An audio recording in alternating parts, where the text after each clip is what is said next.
Good morning, everybody. This is Lorraine, Alternative Homesteading. Welcome, newcomers. Quite a few people have joined recently. Welcome, welcome. My name is Lorraine. I moved from Manalapan, New Jersey, where I lived for 30 years, and moved to rural Kentucky, where there are 793 people. Manalapan had 43,000 people. So this is what it's like here on the homestead in the morning.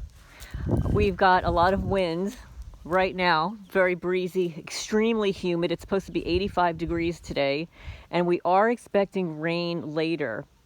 So anyway, I'm just going to give you a quick little tour here of the vandalism that was done within the last couple of days. And vandalism, I mean that they're using some kind of chemical or burn agent or whatever to destroy my grass. And they did this at 52 Sutton Drive, Manalapan too, but in New Jersey, like, everybody has nice lawns that like you have a very small plot, you know, a half an acre, a quarter of an acre.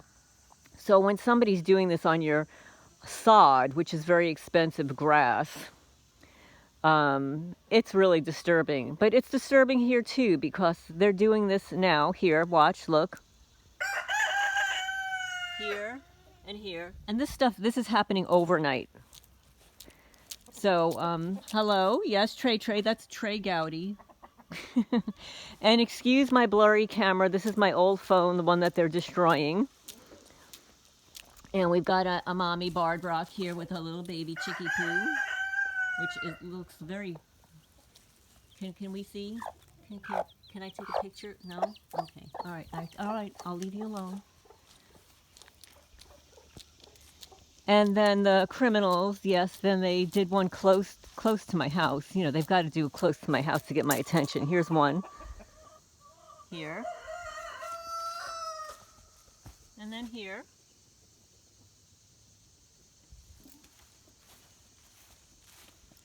Yeah, and this is from before. I have already shown you these. And this is what it looks like after a couple of weeks of them destroying it.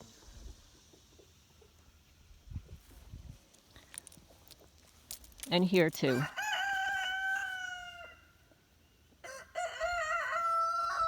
And then over here. I know, I'm sorry. This gets boring, right?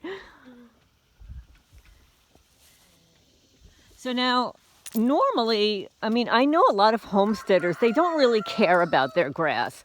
The grass is not bringing them money. But I have so much grass. I have a lot of acreage. Here you go.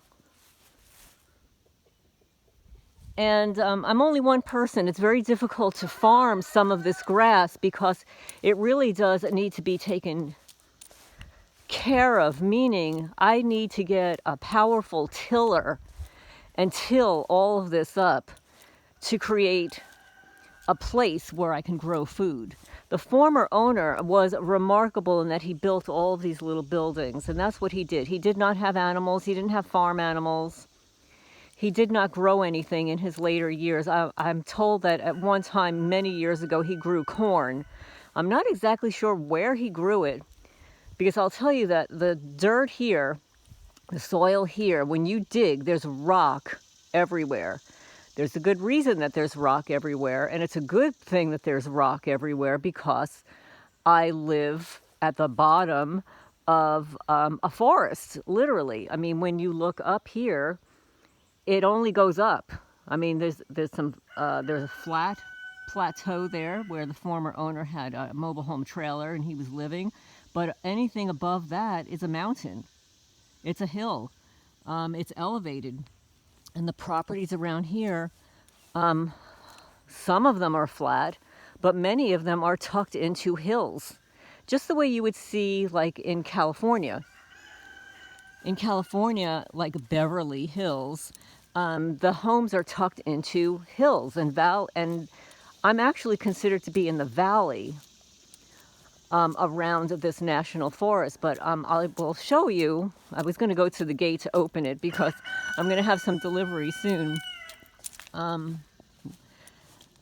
But you can see that all up in here, you know, when it rains, the water doesn't stay there.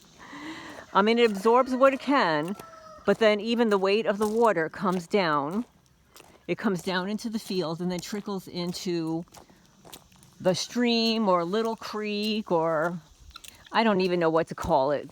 The one behind my house that deposits into the county creek. We can call it a stream, a brook, or whatever, which is this. So all the water comes down from the hill and deposits in here, but it's not just from up here. This water goes all the way up around the property and then deposits here as well. So that's why when it becomes dry, it's very, very unusual. But I'm going to open this up here, folks. And because it is going to rain later, I thought I'd take the opportunity at that point to discuss the pros and cons of homesteading. I do think it's a good idea for everybody if you have the ability to try it. You don't need to own a lot of land. In fact, owning a lot of land as a targeted person can be a detriment because there are more places for these creatures to hide and destroy, of course. And you can't roam 64 acres every day. You just can't. And I'm not. I mean, the last time I roamed all the way in the back was when I had my land survey and walked back there. There's really no reason for me to walk back there. Although I did find some stuff, so somebody else has been back there and I've taken their markers off the last time I was there. Yeah, people like to leave markers so they can find themselves. You know, when you're camping or whatever, you know how, you'd see in movies that people would leave crumbs or something, and then of course, in the cartoons, like a little bird would come around and eat all the crumbs so they couldn't find their way back. But yeah, somebody had been behind my property and leaving markers there. It wasn't me. I'm sure it wasn't the former owner. But anyway, so I've got some stuff growing here. Not a lot. I planted everything very late, and you could see that there is a ton of grass. And this is one of the downside of being a targeted person when you're trying to grow food, is that these morons come and plant grass. They plant grass everywhere. And yeah, this is very foggy. I'm even looking through this and it doesn't look good to me. I'm going to try to... Yeah, they've destroyed this camera, so... But I wanted to say those things. I also wanted to give a shout out to the person, I don't know who you are, who donated cat food from our Chewy.com wish list. I have a 501c3 nonprofit cat rescue named Freya's Cat Rescue since 2012. And we are partners with Chewy.com, where we purchase almost all of our pet food and chicken food, actually.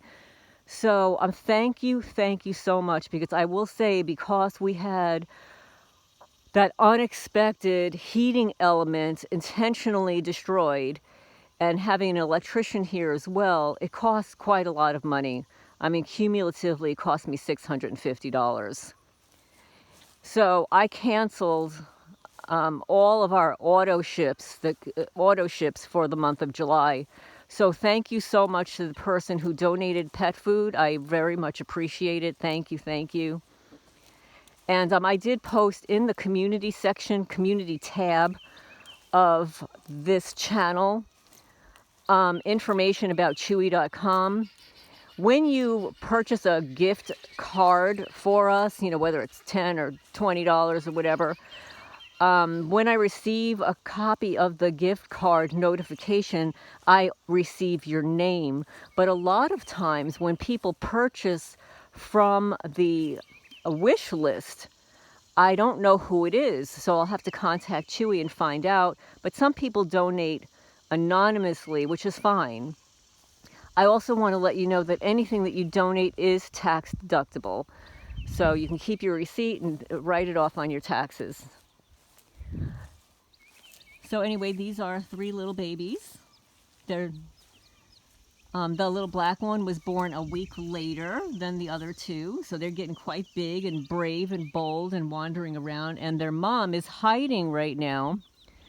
This is one of the downsides of homesteading chickens and having too many roosters, is the roosters are horny as hell.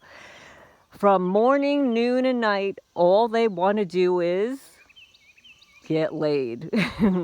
I'm pretty certain that's where the expression comes from. I tell my roosters, I have never known any man that gets laid as much as you, Henry, that big barred rock rooster that I have. Oh, and look at the guinea up here. Took a dip, took a morning dip and has wet feathers there. Hello, honey pie. Did you take a little bath this morning? Yeah, the guineas like to jump into the creek here, the little stream, and take a bath. And where the mommy bird is somewhere. Mommy bird! Mommy bird! Mommy bird! She hides out from the roosters because they torture her. She's not as big as some of the other birds. And then Henry is huge. So, and here, look at this cute little thingy here. And I just pray they're not roosters, please. I just pray they're not roosters. Like Tina, our rooster, well, I should say our hen, Tina Turner, turned into a rooster. I was horrified one morning. I hear this odd crowing. I didn't know where it was coming from, and I looked, and it's like, oh no, I have another rooster. So every time I get too many roosters, I will find a home for them. And so far, I found a home for 3 roosters, and they're still around. They haven't been eaten or anything. And that's what happens with roosters, unfortunately, is when you have too many, what do? A lot of homesteaders will eat their roosters. That's what they do, because there are too many roosters. It ruins the women. All they want to do is get laid all day long, and it really stresses the hens out, and it prevents them from laying eggs, and then maybe they'll get egg bound. The reason my hens, or most of them, have saddles or aprons on is because they're constantly being assaulted by the roosters, and it tears out their feathers and stuff. But this is what roosters do. Like, I get very pissed off at my roosters sometimes, and I have to take them off of the hens, right? This is Trey Gowdy. Right? You handsome dude? But you're not nearly as big as Henry. Henry is huge. So I just wanted to check in and thank the person for donating food. Just tell you that I'm here. I'm going to be cutting the grass, hopefully, before it rains. So I'll be a little bit busy today. And it is soggy, wet. It is so wet outside. Like, as soon as you walk outside, you feel like you're in a bath. And I'm feeling a little warm. I'm actually wearing a sweatshirt, which is nuts. But I'll put a sweatshirt on in the morning because I'm cleaning out coops and I don't want to get my shirt underneath dirty. Sing it, young man. That is Snowden blowing the whistle again. So, oh, one last thing. I received quite a few comments about one of the videos that I posted about, I don't want to talk about the guy. About that private detective service who says that he became targeted and that they're having a class action lawsuit. Okay, I'll go into more about lawsuits later, but I didn't get good feedback about it from people who have spoken to this person. I haven't spoken to him. This is hearsay, okay? This is from a woman who worked in the legal profession for a long time and was asking him some questions, and the questions, or I should say the answers, didn't coincide with what she thought she should hear, okay? I'm just going to be very diplomatic about it. I'm going to just say something too. It's like, once a cop, always a cop, right? So there are good ones and not so good ones. Some of those whistleblowers that came out, Boyle, like, I like that guy. I like what he has to say, and I think that he is an asset, and I think that his testimony is invaluable. And then there's the other guy, I think his last name is Friend, Friend. And his testimony is also invaluable. And these look like good guys. And when I say, here's another one that they did overnight, folks. There are good and bad people everywhere, right? There are good and bad people everywhere. In every profession, there are good and bad people, honest people and truthful people, and then deceptive people and dishonest people. We have a huge addiction problem in this country. And if somebody is an addict, one of the character traits of an addict is that they lie. They don't even know they're lying because it is so inherent in their personality. They lie. Okay, that's what they do, is they just lie. So when somebody is lying all the time, you cannot trust them, okay? So that's the problem. So there are good guys and there are bad guys. And the good guys that are, in the military and law enforcement and stuff, sometimes they're silenced by their superiors. Now that's not good because they have taken an oath. Oh, here's another one in front of my house. They have taken an oath. And either you're going to stand up and do the right thing and get another profession, or if you go along to get along, you are violating not only the oaths that you took, but you are damning your soul. There's just so much that somebody can take when they're living a lie, okay? And this is the beef that I have with it. I have met a lot of nice, really nice law enforcement people, and firefighters, and all of those people that, are there to serve and protect. But our country is waging war against the people, and we know that it's targeted people better than others. Although I did see this morning, the YouTube channel is Magic Prepper. If you're going to want to watch one video this morning, other than mine, of course, go to Magic Prepper and watch his latest video about the military, the woke military, and how it is a danger to the American people. And you'll hear what he has to say. And of course, I posted a nice long commentary. But I'm going to leave you on that note and see where my mama hen is so that I can reunite her with her little babies here and get some work done here before it rains. So this is Lorraine Alternative Homesteading. I hope everybody is having a good day. Please hit the thumbs up, like button. Share if you feel inclined to do so. Get the message out there. And also look to the community tab of this channel, because I post or repost items that I can't mirror on my channel. Mirror meaning that I will download the video and then post it. It looks like it's my own because it's on my channel. But due to copyright claims and stuff like that, I'm not able to do it.